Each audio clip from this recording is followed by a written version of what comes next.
सजा भुगत रहे थे। इनके अच्छे आचरण होने से जेल परिसर में बाहर कमान में बंदियों को साफ सफाई के लिए जेल मुख्यालय के आदेश से निकाला जाता है। ये उसमें शामिल थे, इनका आचरण अच्छा था। आज सुबह श्री राकेश पांडे प्रहरी इनको जेल के बाहर परिसर में साफ सफाई हेतु लेकर के गए थे। ये अन्य 3 बंदियों के साथ में, कुल 4 बंदी थे, अन्य 3 बंदियों के साथ ये सुबह उनके साथ में गए थे। लग जाने के कुछ देर के बाद, जैसा राकेश पांडे जी ने बताया कि लगभग 15 मिनट 20 मिनट के बाद ही जब वहाँ पीछे सफाई के लिए पहुँचे हैं तो अचानक सीने में उसके दर्द होने से वो बैठ गए।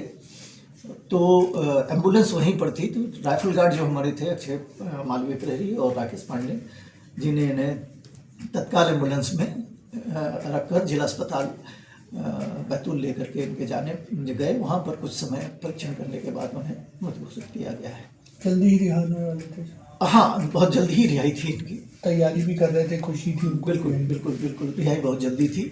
संभवतः इसी हफ्ते में उनकी रिहाई आ रही थी, और जिससे वो निश्चित रूप से बड़ा दर्दनाक हादसा है। सर, ये अक्सर ये कहा जाता है कि जब भी कैदी की रिहाई होने वाली होती है तो वो अपनी तैयारियां करता है। ये भी बहुत सारी तैयारियां कर रहे थे। बिल्कुल निश्चित रूप से कर रहे होंगे, और कई बार तो ये स्थिति होती है कि आपस में बंदियों के बीच में इन लोगों की चर्चाएं होती रहती हैं कि अब हमारी रिहाई हो चुकी है, अब हम जाने वाले हैं, तो वो आपस में एक दूसरे को फेयरवेल टाइप का देते रहते हैं। जेल में एक चूँकि दंडित बंदी ही एक घर की तरह वहाँ पर पारिवारिक माहौल में रहते हैं, तो आपस में एक दूसरे से इससे शेयर करते हैं, और ये बड़ी दुखद घटना है। और बहुत खुश भी थे सर वो रिहाई होने वाली थी। निश्चित रूप से जब 7 वर्ष की सजा कोई भुगत करके घर अपने वापस जाता है तो निश्चित रूप से उससे खुशी रही होगी। सर, क्या ये पूरा घटनाक्रम किसी सीसीटीवी में रिकॉर्ड हो पाया?